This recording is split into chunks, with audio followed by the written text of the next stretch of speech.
Alors, moi, ce que je vais vous parler, c'est un petit peu de notre clinique, où on reçoit à peu près 500 à 550 jeunes par an, 11-20 ans essentiellement. Et c'est vrai que la question des jeux vidéo est devenue notre premier motif de consultation. On avait cannabis, on avait alcool, et on commence à avoir les jeux vidéo. On s'y intéresse depuis 2005, où ça a commencé. Voilà. Alors c'est vrai qu'on est des réparateurs de bicyclettes, donc on ne voit que les situations problématiques. Ce qui se passe bien, on ne les voit pas. Je rappelle quand même que sur les consommations de tabac, vous avez 80% des consommateurs de tabac qui sont dépendants. Sur les jeux vidéo, 95% ne sont pas des joueurs problématiques. Ce qui veut dire que quand même la majorité, effectivement, des joueurs ne sont pas problématiques. On verra, c'est une petite partie des joueurs. Malgré tout, c'est vrai que les écrans envahissent les consultations de pédiatrie et de pédopsychiatrie. Ça devient vraiment un motif de consultation et c'est vraiment un motif assez fréquent, que ce soit ou sur des aspects développementaux, ça ce sont nos collègues pédiatres, ou sur des choses de retrait, je vous expliquerai. C'est vrai que c'est très difficile. Nous, on essaye toujours de ne pas diaboliser l'outil. Et c'est vrai qu'on navigue entre deux extrêmes, ceux qui disent que non, il n'y a pas de problème, il n'y a pas de problème, il n'y a pas de problème, et ceux qui dramatisent en disant qu'il faudrait interdire la totalité des écrans. C'est très difficile. C'est vrai que je suis thérapeute familial, on s'occupe beaucoup de la question des émotions, et notamment de l'impact des émotions sur les êtres humains, et effectivement on peut voir que la peur est une émotion extrêmement importante, qui fait parfois faire des choses parfois contre-productives, et c'est très difficile d'aller contre cette peur, alors que finalement on devrait s'entendre, puisque eh bien évidemment nous on s'occupe d'une petite proportion, et au contraire ça permettrait d'apporter une solution à tout le monde. Alors il faut savoir que sur les écrans, il n'y a que 2 usages d'écran qui sont reconnus comme étant potentiellement problématiques. Vous avez le gambling, qui est le jeu de hasard et d'argent, et vous avez le gaming, qui est rentré dans la classification internationale qu'en juillet 2018.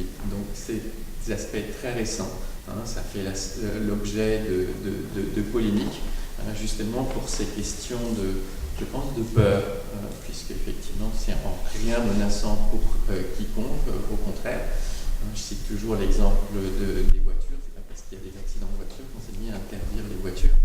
C'est quelque chose de complètement différent, mais on ressent quand même cette peur de part et d'autre par rapport à des objets effectivement nouveaux qu'il va falloir s'approprier et faire lesquels il y aura des accidents. Alors vous avez 4 types d'activités: la recherche d'informations, bien évidemment. Les parents sont les premiers utilisateurs d'écran, c'est assez positif, on en a besoin à l'école, puisque l'école maintenant exige l'utilisation des écrans, et ça on n'en a jamais à nos consultations. On n'a jamais de gamins qui viennent parce qu'ils utilisent trop les écrans pour les informations. Vous avez les échanges avec les pairs, avec effectivement la question des réseaux sociaux.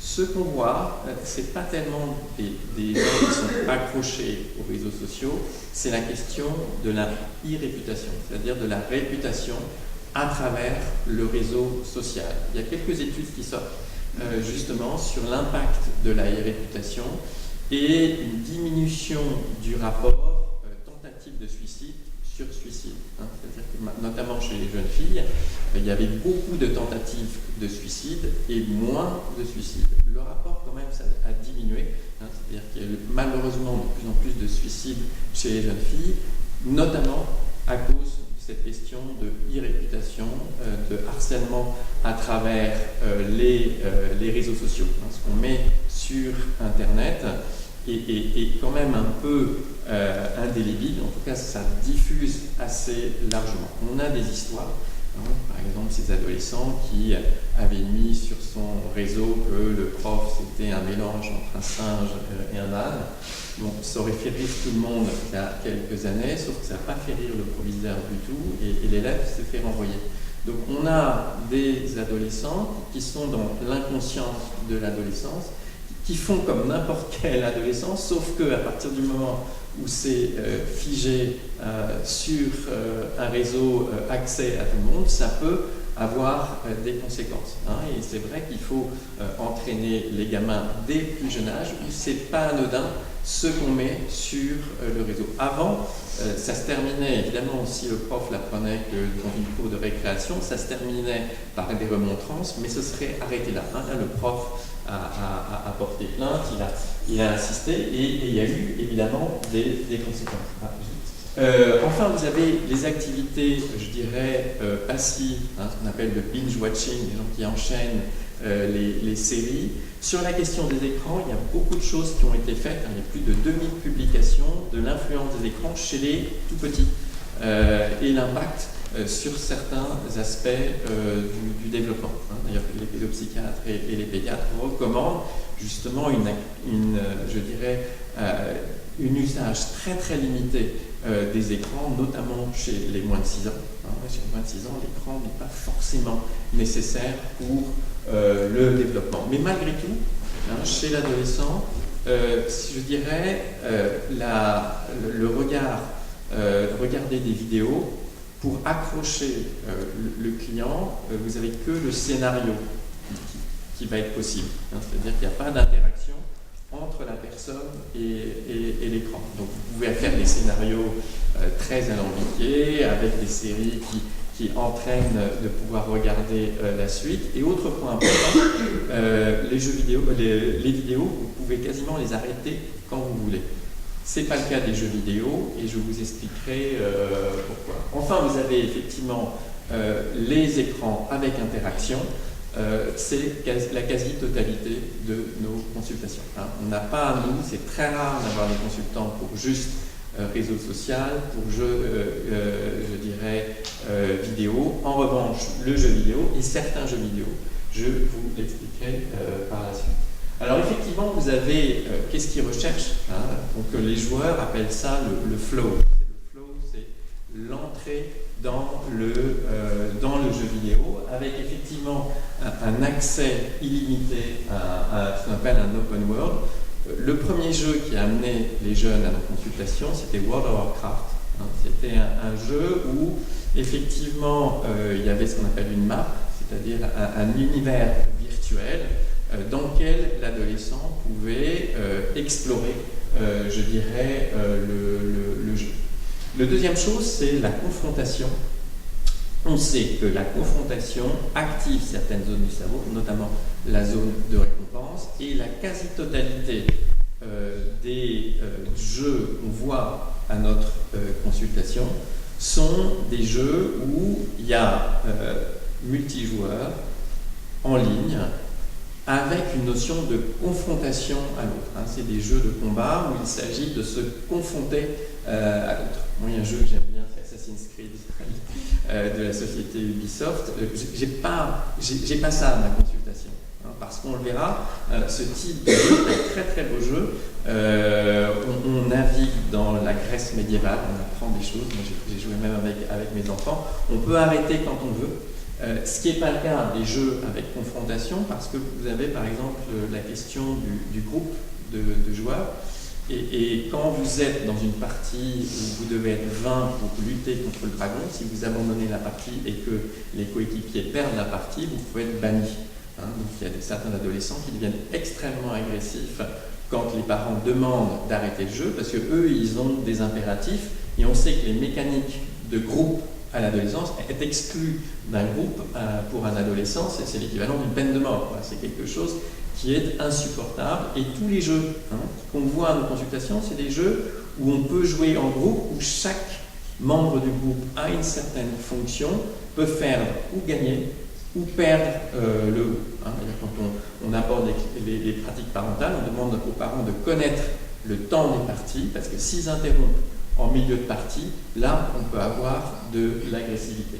Je rappelle d'ailleurs que ce ne sont pas les jeux agressifs qui rendent l'adolescent agressif. Ça, c'est pas vrai. Jeu violent, violence, non. L'adolescent qui prend un fusil, qui tue tout le monde, il y a d'autres facteurs. Et comme ils jouent tous, voilà, les jeux vidéo ont bon dos. En revanche, beaucoup d'études sont sorties sur l'agressivité due à la frustration. C'est ça qui rend le jeune agressif. C'est-à-dire qu'en gros, la récompense et la frustration sont deux mécaniques utilisées dans les jeux. Et quand un adolescent perd et qui se fait insulter par les autres, là, il devient extrêmement violent. Il y a pas mal d'études qui sont sorties sur ce sujet. Alors, sur l'acquisition de compétences, beaucoup de choses ont été décrites. Oui, le jeu peut améliorer certaines compétences, mais pas d'autres. Et malheureusement, les compétences acquises à travers le jeu sont pas celles qui sont requises par l'éducation nationale. C'est-à-dire que ce que demande l'éducation nationale, c'est la concentration, l'apprentissage, la lecture. Et malheureusement, c'est vrai qu'il faut que, je dis toujours, le jeu doit rester un jeu. C'est-à-dire quelque chose de parfaitement, entre guillemets, inutile, mais au fond d'indispensable pour l'adolescent. Il ne faut pas en attendre autre chose que la notion du jeu. Et là, je trouve qu'il y a une certaine inégalité entre les classes sociales plus favorisées, qui sont les plus féroces vis-à-vis des écrans. Les familles de politiciens, eux, ils savent comment y rentrer. Je peux vous dire qu'ils sont une férocité extrême vis-à-vis de leurs enfants. Ils les incitent à lire, à faire des apprentissages, à voir le monde, et certainement pas à passer son temps sur les écrans. Et puis, il y a des situations beaucoup plus difficiles, où on sait très bien que les écrans, c'est une manière de passer des vacances sans partir en vacances. C'est une manière de s'amuser dans un petit studio. On n'a pas besoin de sortir, on n'a pas besoin de salle de sport. Oui, ça apporte des choses, mais encore une fois, il y a des gens qui s'en sortiront, et puis il y aura ce que j'appelle les dindons de la farce, c'est-à-dire toujours les mêmes, les plus défavorisés, et j'en reviendrai. En fait, il y a la reconnaissance des pairs.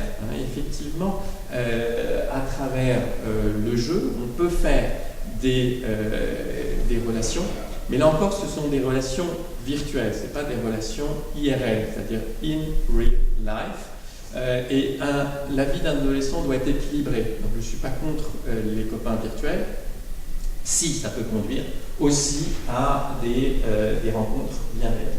Alors nous, effectivement, ce qui est de l'addiction, c'est pas tellement le temps de jeu, parce que ça dépend des adolescents, c'est la notion de perte de contrôle et des conséquences. Les conséquences, c'est que la vie d'un adolescent, c'est de la vie familiale, de la vie scolaire et de la vie de loisirs et des copains. Et les trois doivent être équilibrés en fonction de la personnalité de l'adolescent.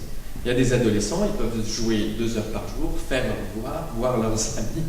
J'ai vu quelques phénomènes comme ça. À l'inverse, vous en avez d'autres qui ont besoin du temps de concentration et du coup, même s'ils jouent 1 heure par jour, ça va fusiller leur temps avec les devoirs. Donc nous, ce n'est pas le jeu en lui-même qui va nous intéresser, mais les conséquences. Et quand on fait une évaluation, c'est où en sont les résultats scolaires, où est l'intégration scolaire, qu'en est-il de son réseau d'amis, qu'en est-il de ses liens avec ses parents. Nous, on recommande par exemple de laisser les écrans pendant l'heure du repas, parce que c'est un temps ensemble, et au moment du coucher, parce qu'on sait que ça a un impact notamment sur la question du sommeil. Les adolescents payent du 1 à 2 heures de sommeil en l'espace de 10 ans, et je crois qu'il y a un apprentissage à faire, et c'est recommandé notamment par l'Association américaine de pédiatrie, notamment chez les enfants, avec cette histoire du coucher, du lever, pas avant d'aller en cours, parce que quand vous êtes sur le jeu vidéo ou les écrans, c'est l'écran qui capte votre attention. C'est pour ça que les gens ont déficit de l'attention, c'est génial les jeux, puisqu'ils n'ont plus de déficit quand ils sont face des jeux. Mais ça n'améliore pas la concentration quand ils sont face à un. Le modèle qu'on défend, évidemment, c'est la question de la vulnérabilité. Là encore, c'est important. Tout le monde ne devient pas addict aux jeux vidéo. Si vous avez une famille soutenante, si dans la classe ça se passe bien, si vous avez un réseau d'amis, si vous partez en vacances, vous ne devriez même pas ni jeux vidéo. Hein, et effectivement, quand on peut partir au ski, quand on peut partir avoir des expériences de sensations, qu'est-ce que vous voulez qu'on aille sur le jeu vidéo, hein, quand on peut faire des escales. Mais là aussi, hein, il y a une certaine inégalité sociale entre ceux qui peuvent partir en vacances, avoir des expériences à travers des activités réelles, et puis ceux qui ne partent pas. Hein, et c'est vrai qu'on a là une augmentation. Je travaille aussi à la protection judiciaire de la jeunesse.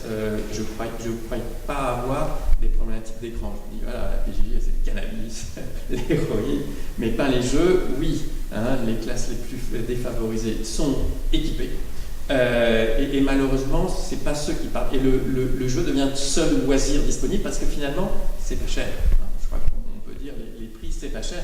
Entre partir une semaine en vacances et s'acheter une console de jeu, et bien évidemment, la console, c'est beaucoup moins cher. Alors effectivement, on a cette vulnérabilité sociale, vulnérabilité psychiatrique. Hein. Beaucoup de débats autour de mais oui, les jeux problématiques, ce n'est qu'un symptôme d'une pathologie psychiatrique. Alors c'est vrai et pas vrai non plus. Hein. On sait que nous, dans notre population de joueurs, on a énormément de phobiques sociaux et énormément de dépression de l'adolescence. Pourquoi ?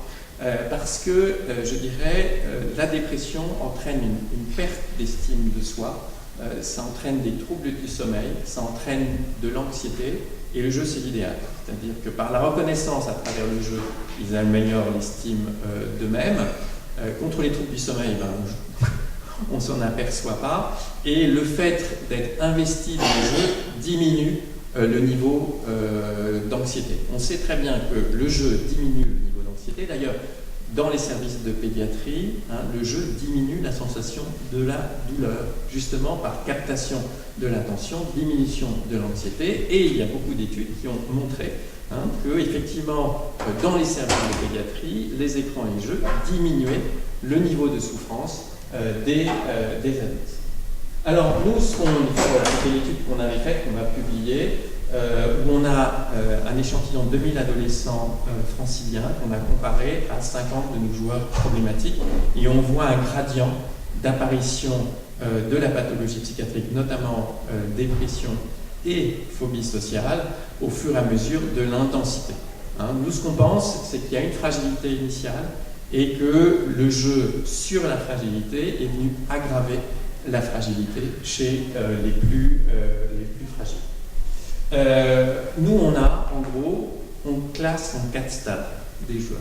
On a le joueur inséré, je vous dis, 95% de la population, et non problématique par rapport au jeu. Vous avez ensuite les conséquences à long terme.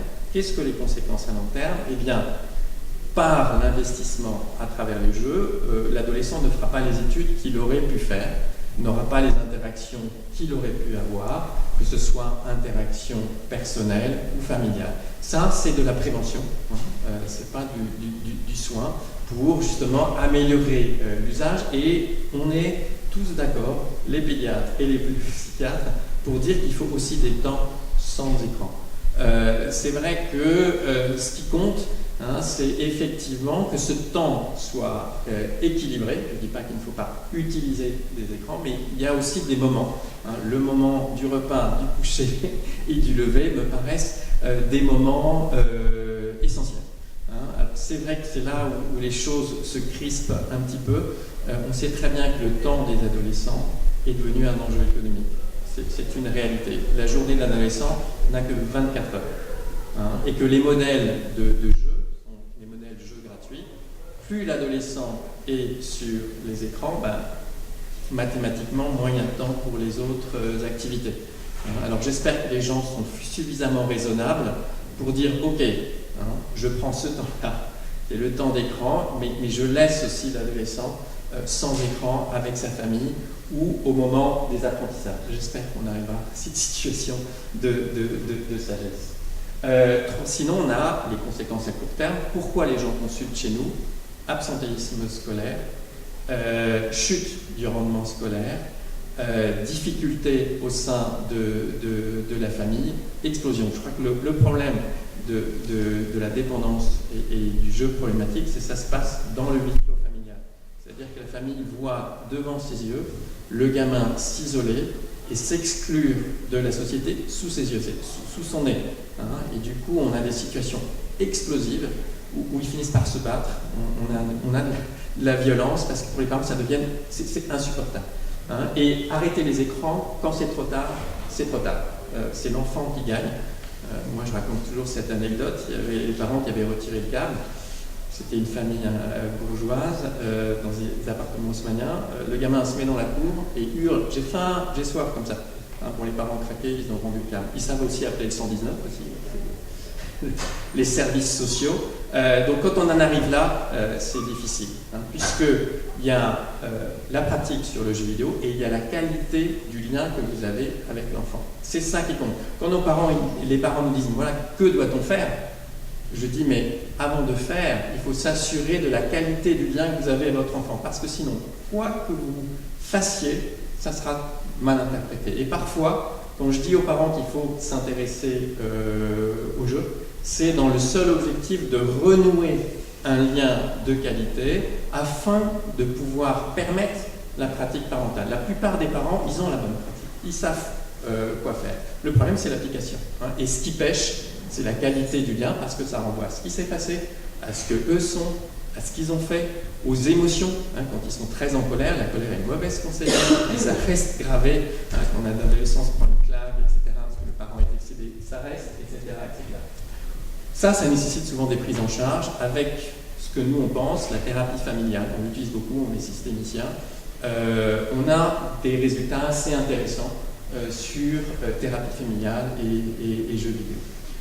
Quand ils s'enferment, on en a quelques-uns. En fait, ils ne bougent plus, hein, ce qu'on appelle les hikikomori, c'est-à-dire ils restent chez eux, ils jouent aux jeux vidéo et le jeu devient leur univers. Les collègues sont frappés de la pauvreté du discours en dehors du jeu. C'est-à-dire quand vous discutez, vous avez un silence, et puis vous commencez à parler jeu, là ils s'animent. Puis vous arrêtez de parler jeu, boum, silence. Une espèce de vide sidéral, comme si leur vie, c'est le jeu. Hein, et c'est-à-dire qu'ils n'imaginent même pas une vie en dehors du jeu, ce qui est assez compliqué. Il nous est arrivé au départ, on hospitalisait en psychiatrie, en pensant, voilà, il y a quand même peut-être une psychose, et le collègue nous appelait, non, il n'y a pas de psychose du tout. Hein, d'où l'idée de l'ouverture de CELI, où notre expérience, c'est de dire que oui, à ce stade-là, il faut une hospitalisation, mais ça ne suffit pas. Pendant l'hospitalisation, il faut les réintégrer dans une activité satisfaisante pour eux. Par exemple, on demande à ce qu'il n'ait pas de notes quand il commence à faire les cours. Parce qu'un gamin qui est déscolarisé, hein, vous réussissez à le faire venir à l'école, il se mange un 3, bon voilà, il repart dans l'autre sens. Hein. C'est-à-dire qu'il faut effectivement adapter l'éducation en tenant compte de leur faible estime de soi, de leur nécessité d'être stimulés en permanence. Donc nous, dans notre hospitalisation, on a 3 piliers qui sont la thérapie familiale, les cours, hein, c'est-à-dire les réinvestir dans quelque chose, et les remédiations cognitives, parce qu'ils ont des troubles cognitifs, hein, ils ont des troubles de la concentration, certains troubles de l'attention qu'il faut gérer par rapport à ça. Et du coup, où est-ce que ça en est là? Non, c'est une avance. Voilà ce qu'on propose comme traitement. Donc on a la prévention, on a un programme ARCAD, on a publié dans Journal of Addictive Behavior un programme qui s'appelle ARCAD.